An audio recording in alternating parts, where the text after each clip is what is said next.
Brought to you by TechnoSpark 20 series smartphones. I'm superhuman.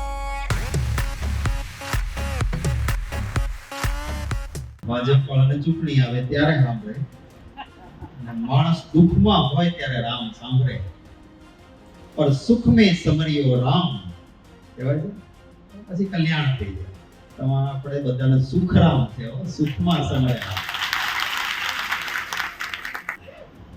ભગવાનના ઘરમાં કોઈ ભેદભાવ નથી.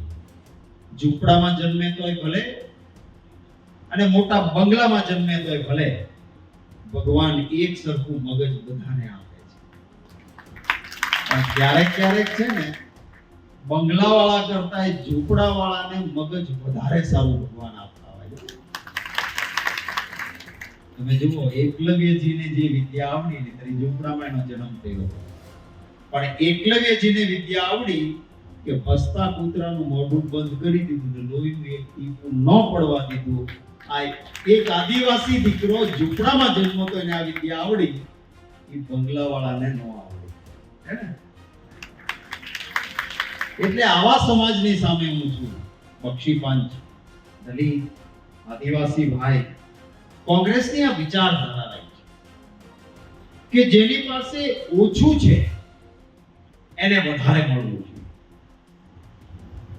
ચાણક્યજીનું અર્થશાસ્ત્ર પણ એમ કહે કે સત્તામાં બેઠેલા માણસનું અર્થતંત્ર એટલે કે નાણાંનો વહીવટ એક કમંડળ જેવો હોવો જોઈએ. કમંડળ આમ કરો તો ઉપરનું મોઢું ખુલ્લું હોય, ફટાક દઈને ભરાઈ જાય, અને પછી નાનું નાળચું હોય એ જે કટોરી નાની ખાલી પડી હોય એમાં જઈને પીરસે ને, એમ સરકારે ટેક્સ મોટા માણસો પાસેથી ભરાક દઈને લૂંટી લેવો જોઈએ અને નાના ને જરૂરિયાત વાળાને ખુલ્લા દિલે આપવું જોઈએ. આ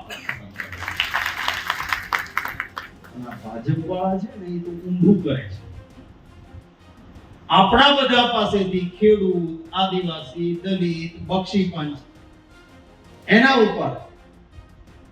ઉપર ટેક્સ નો કોરડો નાખવાનો અને એ ટેક્સ નો મોટો કોરડો નાખીને પૈસા તિજોરીમાં ભેગા કરવાના.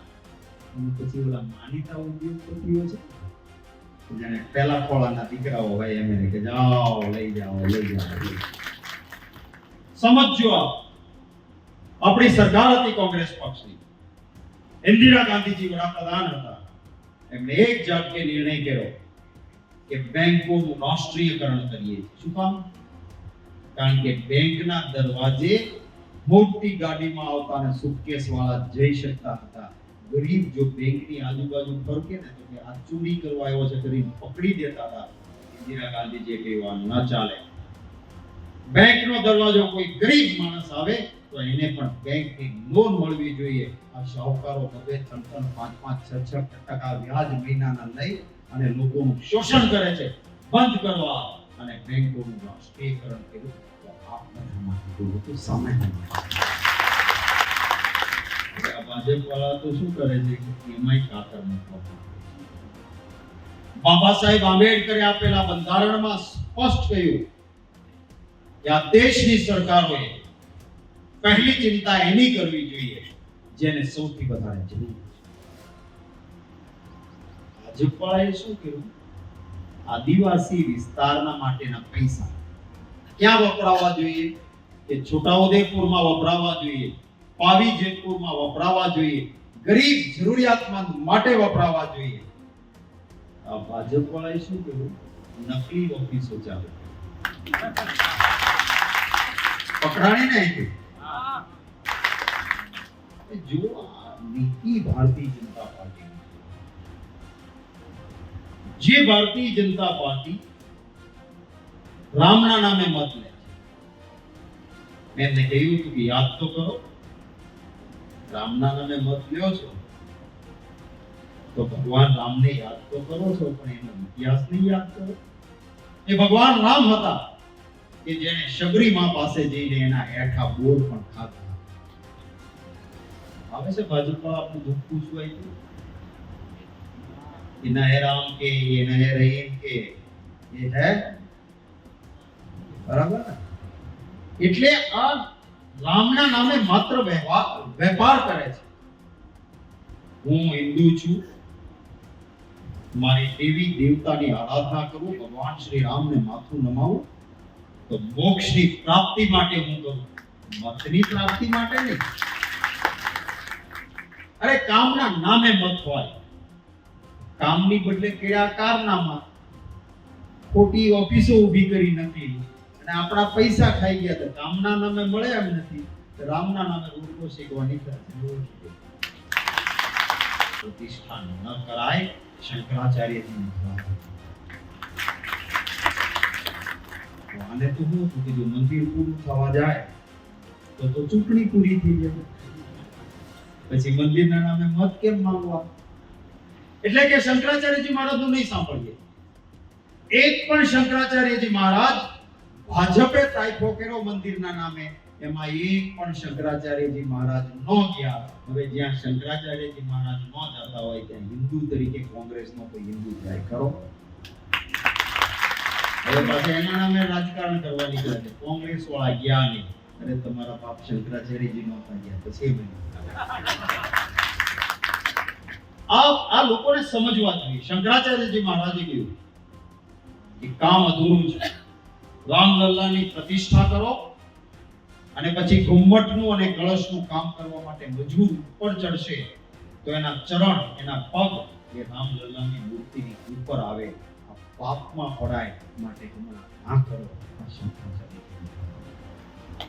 એમની નો સામે આ વાત કરશો તમે લોકોની વચ્ચે? પાક્કું સમજાણું બરાબર?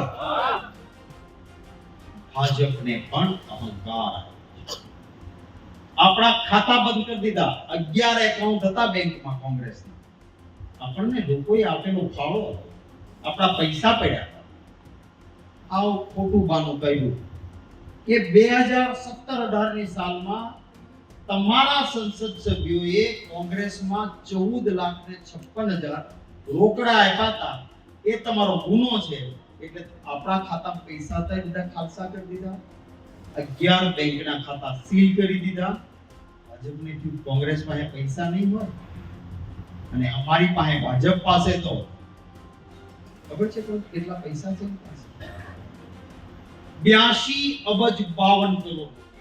અને આ કેમેરાની આપ સાથે જાહેરમાં કહું છું, ચેલેન્જ કરે તો જો સુપ્રીમ કોર્ટનું કે ઓલા છુપા ઇલેક્ટોરલ બોન્ડ હાલતા હતા ને જાહેર કરાવ્યા એટલે ખબર પડે. 82 અબજ 52 કરોડ અને સામે બેંકના એકાઉન્ટ બંધ. પણ મારે કહેવું છે કે પૈસાની તાકાત સામે પ્રજાના પ્રેમની તાકાતનો વિજય છે. ભાજપનો દારૂ કે ચવાણું નહીં ચાલે. કમળ જાશે કીચડમાં, પંજાની થશે વિજયની જય. શિશુપાલના ગુના માફ કર્યા પણ એ હદથી વધારે ગયા તો ભગવાન શ્રી કૃષ્ણે શિશુપાલનો વધ કરવો પડ્યો. તો આ સ્થિતિ રૂપાલાની. આ પહેલો ગુનો નથી, આ ભૂલ નથી. અને પછી માંગ શું હતી? આ દેશની બહેનો દીકરીઓનું અપમાન હતું. એટલે બધા જ સમાજે કહ્યું કે ભાઈ આની એકની ટિકિટ તમે કાપો, આની બદલે બીજાને આપો. ભાજપનો અહંકાર હતો, પાઘડી પાડી દઈએ, તમારી આબરૂ પાડી દઈએ, પણ ટિકિટ નહીં બદલીએ. અને હવે જ્યાં જાય છે ત્યાં માત્ર એક સમાજ નહીં, બધા જનો વિરોધ કરે છે અને એટલે તકલીફ પડે. અહંકાર અને આત્મસન્માનની લડાઈ જ્યારે ઇતિહાસમાં થઈ છે ત્યારે અહંકાર હાર્યો છે અને આત્મસન્માનનો વિજય થયો. આ વિજય થશે. સુખરામભાઈ એક નિવડેલો સમાજ સેવક છે. એની સાથે વિધાનસભામાં વર્ષો સુધી રહ્યો છે. આપ શુભ કામ કરે એવો માણસ. કોંગ્રેસ પક્ષની સરકાર ભૂતકાળમાં કાયદો લઈને આવી કે કોઈ મારો આદિવાસી ભાઈ જંગલમાં રહેતો હોય અને ફોરેસ્ટ ગાર્ડ આવીને ડંડા મારીને પકડે ન ચાલે. કાયદો બનાવીને આપ્યો, વન સંપત્તિ પર આદિવાસીનો અધિકાર, રાઇટ ઓન ફોરેસ્ટ લેન્ડ કાયદો બનાવીને આપ્યો. પણ આ ભાજપ વાળાએ આ કાયદાનો અમલ નથી કર્યો. આપણી કોંગ્રેસની સરકાર આવશે, સંપૂર્ણપણે અમલ થાય. 7, 12 અને 8 પણ મારા આદિવાસી ભાઈના નીકળે ગયો.